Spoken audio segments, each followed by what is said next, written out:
என்ன எக்ஸாம்?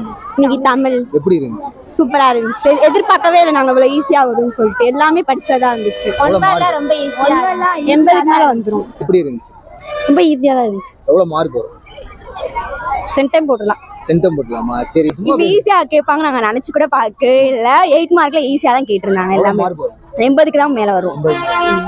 உங்களுக்கு 80க்கு மேல 85க்கு மேல வரும். 85க்கு மேலயே மார்க் வரும். சரி, 5 மார்க் 2 மார்க்ல எப்படி? 5 மார்க் 2 மார்க்ல ரொம்ப ஈஸியா இருந்துச்சு. நாங்க எக்ஸ்பெக்ட் பண்ணது கஷ்டமா இருக்கும். ஆனா நாங்க ஆப்போசிட்டா இருந்துச்சு. எல்லாமே ஈஸியா இருந்துச்சு. சரி, எப்படி இருந்துச்சு? ஈஸியா இருந்துச்சு. எவ்வளவு மார்க் வரும்? 80 90க்கு மேல வரும்.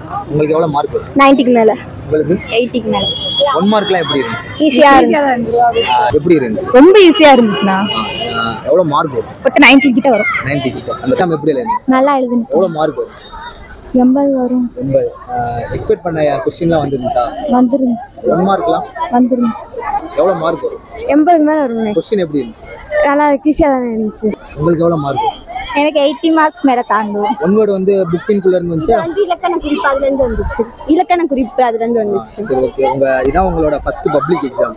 சோ எப்படி எக்ஸ்பெக்ட் பண்ணி வந்தீங்க? நாங்க ரொம்ப பயந்துட்டு தான் நாங்க வந்தோம். சரி, இது வரைக்கும் எழுதுனது இல்ல பப்ளிக் இந்த மாதிரி. எல்லாருமே பயம் கொடுத்துனாங்க. அப்படி சரி பயமுறுத்துனாங்க. இது போச்சுன்னா அடுத்த செகண்ட் அட்டெம்ப்ட் தான் வந்து அவ்வளவுதான் அப்படி இப்படின்னு சொல்லிட்டு பயன்படுத்தினாங்க. என்ன படிச்சாலும் உனக்கு அங்க போய் பயத்துல எல்லாமே மறக்கதான் போகுது, அதனால நீ ஓவரா பயப்படாம போ அப்படி இப்படின்னு சொன்னாங்க. இருந்தாலுமே நாங்க எல்லாருமே பயத்தோட தான் வந்தோம். ஆனா கொஸ்டின் பேப்பர் பார்த்தோன்னா எங்களுக்கு ரொம்ப ஈஸியா இருந்துச்சு, நல்லா இருக்கும். இதே மாதிரி 4 கொஸ்டின் பேப்பர் வந்தாலும் எங்களுக்கு கொஞ்சம் நல்லா இருக்கும். இதான் ஃபர்ஸ்ட் டைம் உங்களுக்கு பப்ளிக் எக்ஸாம். சோ எப்படி எக்ஸ்பெக்ட் பண்ணி வந்தீங்க? கொஞ்சம் கஷ்டமா வரும்னு நினைச்சோம். ஆனா ஃபர்ஸ்ட் எக்ஸாம்னால ஈஸியா வந்துருச்சுன்னு சொல்றாங்க. அடுத்து கஷ்டமா வரும்னு சொல்றாங்க. சரி, இதான் உங்களோட first time public exam. So அத பத்தி என்ன நினைக்கிறீங்க? எப்படி எக்ஸ்பெக்ட் பண்ணி வந்தீங்க? நான் கஷ்டமா இருக்கும்னு நினைச்சு வந்தேன், ஆனா ஈஸியா இருந்துச்சு. ஓகே, இதான் ஃபர்ஸ்ட் டைம் உங்களுக்கு பப்ளிக் எக்ஸாம். சோ எப்படி எக்ஸ்பெக்ட் பண்ணி வந்தீங்க? ரொம்ப கஷ்டமா இருக்கும்னு நினைச்சேன். நான் போனோட்ட ஈஸியா வரும், ஈஸியா இருந்துச்சு. அதனால ரொம்ப கஷ்டமா இருக்கும்னு நினைச்சேன். பட் பரவாயில்ல, போனோட்ட ஈஸியா இருக்கு, ரொம்ப ஈஸியா இருக்குண்ணா. First time public exam. இப்படிதான் எல்லாரும் பயமுறுத்துனாங்க இவ சொன்னதான். ஆனா நான் பயந்துட்டே தான் போனேன். கொஸ்டின் பேப்பர் அப்படின்ற கொஸ்டின் பேப்பர் பார்த்தோன்னே சந்தோஷமாயிடுச்சு. டக்கு டக்கு எல்லாமே எழுத ஆரம்பிச்சிட்டேன். யோசிக்கவே ஒரு நிமிஷம் கூட. சரி, வேற நீங்க படிச்சதெல்லாம் வந்துருந்துச்சா? இது புக்கின்குள்ள இருந்து வந்துருந்துச்சா? ஒன்றாயிடுச்சு. ஒரு 4-3 ஒன்று வந்துருந்துச்சு புக்கின்ல இருந்து. சரி, ஓகே. உங்க ஸ்டாஃப்ஸ்க்கு என்ன சொல்லணும் விரும்புறீங்க?